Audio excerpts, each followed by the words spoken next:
Hello everyone, আসসালামু আলাইকুম। আমার আজকের রেসিপি লেবু পাতায় বেলে মাছের ঝুরি ভুনা। তো আমি বড় সাইজের 2টা বেলে মাছ নিয়েছি। প্রথমে সামান্য পরিমাণ লবণ, হলুদের গুঁড়া, মরিচের গুঁড়া দিয়ে মাছটাকে ভালো করে মেখে নেব। এবার গরম তেলে মাছটাকে হালকা ভেজে নিতে হবে। তবে কেউ চাইলে মাছটা সেদ্ধ করেও নিতে পারেন, তো আমার কাছে সেদ্ধ থেকে ভাজাটাই বেশি ভালো লাগে, তাই আমি মাছটাকে হালকা করে ভেজে তেল থেকে তুলে নেব। যদি আমার রেসিপিতে নতুন হন, আমার চ্যানেলটা ঘুরে আসার অনুরোধ রইল। অনেক মজার সহজ সহজ রেসিপি আছে, আশা করি ভালো লাগবে। তো মাছ ভাজা হয়ে গেছে, আমি তেল থেকে তুলে মাছের কাঁটা ছাড়িয়ে নেব।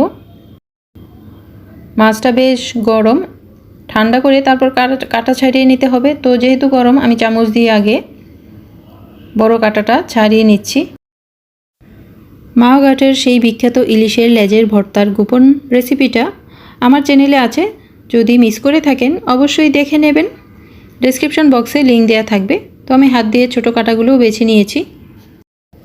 আরও মজার মাছের বেশ কিছু রেসিপি আছে আমার চ্যানেলে, অবশ্যই ঘুরে দেখে আসবেন। তো এখানে আধা কাপ তেল আছে, তার মধ্যে আমি দিয়ে দিলাম 2 কাপ পেঁয়াজ কুচি, দিয়ে দেব কিছু কাঁচামরিচ ফালি। পেঁয়াজটা যখন হালকা ব্রাউন হবে, দিয়ে দেব এখানে আদা রসুন বাটা 1 টেবিল চামচ।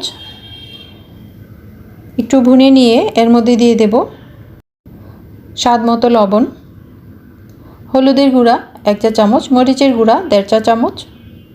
ঝালটা যে যেমন পছন্দ করেন সেই পরিমাণ মশলা দিতে হবে। এবার দিয়ে দেব টালা জিরা গুঁড়া 1/2 চা চামচ। পানি দেব 2 টেবিল চামচ, যেন মশলাগুলো খুব সুন্দরভাবে ভুনা হয়। তারপর কাটা ছাড়ানো মাছগুলো এর মধ্যে দিয়ে দেব। চুলার জালটা এই সময় একটু কমিয়ে রাখতে হবে, তা না হলে তলায় লেগে যাবে। এবার মশলাগুলোর সাথে মাছটাকে ভালো করে ভেজে নিতে হবে। মশলা যখন ভালো করে মিশে যাবে, তখন লেবুর রস দিয়ে দেব 1 চা চামচ, আর দিয়ে দেব লেবু পাতা। লেবু পাতাটা সিদ্ধ হওয়ার আগ পর্যন্ত চুলায় রাখতে হবে, তাহলে লেবু পাতা থেকে খুব সুন্দর ফ্লেভার বের হবে। সবশেষে দিয়ে দেব ধনেপাতা কুচি। 1 মিনিট চুলায় রাখলে লেবু পাতার কালারটা চেঞ্জ হয়ে যাবে, তারপরে নামিয়ে নিতে হবে। হয়ে গেল খুবই সহজভাবে লেবু পাতায় বেলে মাছের ঝুরা ভুনা। গরম ভাতের সাথে খেতে এটা ভীষণ মজার হয়।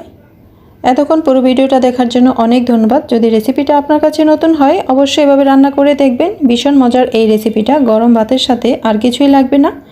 এতক্ষণ পুরো ভিডিওটা দেখার জন্য অসংখ্য ধন্যবাদ। আবারও কথা হবে পরবর্তী রেসিপির সাথে। ভালো থাকবেন। আল্লাহ হাফেজ। Thanks for watching.